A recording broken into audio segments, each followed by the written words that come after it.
নমস্কার বন্ধুরা, আমি আজকে বানাবো এরকম ঝাল ঝাল আমের আচার। এই আচারটা আমি যেরকম করে আজকে বানিয়েছি, এরকম করে বানালে সারা বছর সংরক্ষণ করে রাখতে পারবেন রোদে দেওয়া ঝামেলা ছাড়া। এই আচারটা বানানোর জন্য এখানে আমি 1 কেজি এরকম বড় বড় সাইজের আম নিয়েছি। আমগুলোকে ভালো করে আমি ধুয়ে কাপড় দিয়ে ভালো করে পরিষ্কার করে জলটাকে মুছে নিয়েছি। আমগুলো আটিগুলো শক্ত হয়নি, নরম আছে। আমগুলোকে আমি কেটে নিচ্ছি, লম্বা লম্বা করে কেটে ছোট ছোট করে কেটে নেব। আমগুলো আমি খোসা সমেত আচারটা করব। খোসা সমেত আচারটা করতে হবে, খেতে ভালো লাগবে। আমি মাঝখানের যে অংশটা কেটে আমি ফেলে দিয়ে ছোট ছোট করে আমি কেটে নিচ্ছি। এরকম করে ছোট ছোট করে সব কেটে নিতে হবে আমগুলোকে।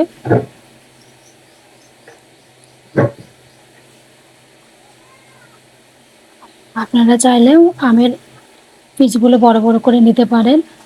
আমি এরকম করে ছোট ছোট করে নিচ্ছি। সব আমগুলো আমি এরকম করে কেটে নেব। আমের মধ্যে আটিটা নরম আছে, সব আমের আটির মধ্যে আটিটা নরম আছে। এই আমি নিতে হবে আচারটা করার জন্য।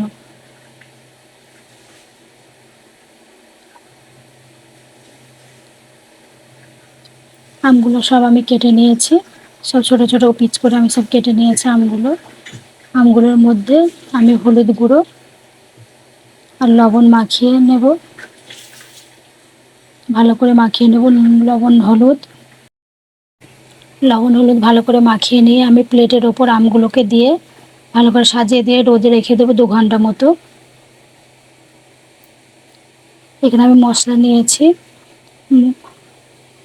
6-7টা শুকনো লঙ্কা নিয়েছি। শুকনো লঙ্কাগুলো আমি আগে নেড়ে চেড়ে হালকা আঁচে ভেজে নেব।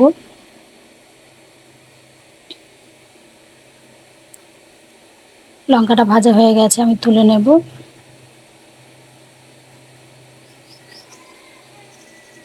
এখানে আমি মশলাগুলো দিয়ে দেব।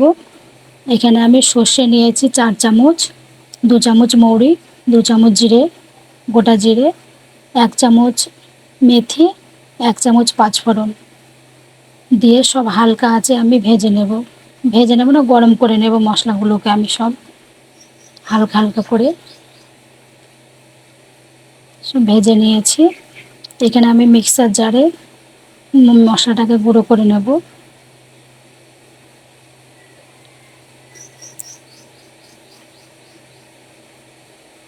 মশলাটাকে আমি গুঁড়ো করে নিয়েছি। খুব গুঁড়ো করে নিয়ে মশলাটাকে আমি আধ ভাঙা মতো করেছি, খুব গুঁড়ো করলে হবে না।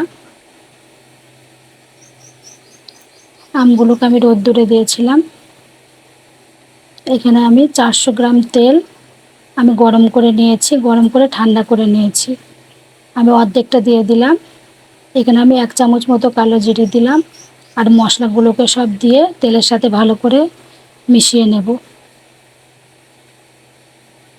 সব মশলাগুলোকে আমি দিয়ে দিয়েছি, ভালো করে তেলের সঙ্গে মিশিয়ে নিয়ে এখানে আমি 2 চামচ কাশ্মীরি লাল লঙ্কার গুঁড়ো আর 1 চামচ এমনি লঙ্কার গুঁড়ো দিয়ে ভালো করে মিশিয়ে নিয়েছি। এখানে আমি লবণ দিয়ে দিলাম, পরিমাণ মতো যতটা লবণ লাগবে আমি লবণ দিয়ে দিলাম। এখানে আমি আমগুলোকে সব দিয়ে দেব, অল্প অল্প করে দিয়ে সব মশলার সাথে সব মাখিয়ে নেব। ভালো করে আমগুলোর মশলার সাথে মেখে নিতে হবে। এখানে আমি ভিনেগার দিলাম। এখানে আমি 1.5 চামচ মতো ভিনেগার দিয়ে দিলাম, 1 চামচ আর হাফ চামচ। ভিনেগার দিলে আমটা নষ্ট হয় না, অনেক দিন ধরে ভালো থাকে, ওই জন্য আমি ভিনেগার দিলাম। ভিনেগারটা দেওয়ার চেষ্টা করবেন অবশ্যই।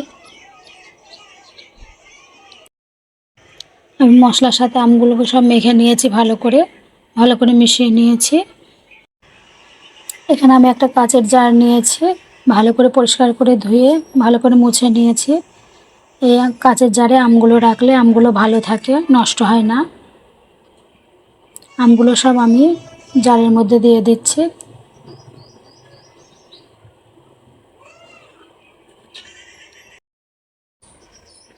এই আমের আচারটা আজকে আমি যেরকম করে করলাম, এরকম করে করলে খেতে খুব ভালো হয়, সুন্দর হয় খুব খেতে। একবার হলে এরকম করে দেখবেন কত সুন্দর হয় খেতে। আমি এখানে যে বাকি তেলটুকু ছিল এই তেলটুকু আমি দিয়ে দিলাম। তেলটুকু দিয়ে এখানে আমি পাকা লঙ্কা নিয়েছিলাম, 6-7টা মতো পাকা লঙ্কা নিয়েছিলাম। পাকা লঙ্কাগুলো দিয়ে দিলাম। সব ভালো করে চামচ দিয়ে ভালো করে ভেতরে মিশিয়ে দেব, নেড়ে চেড়ে।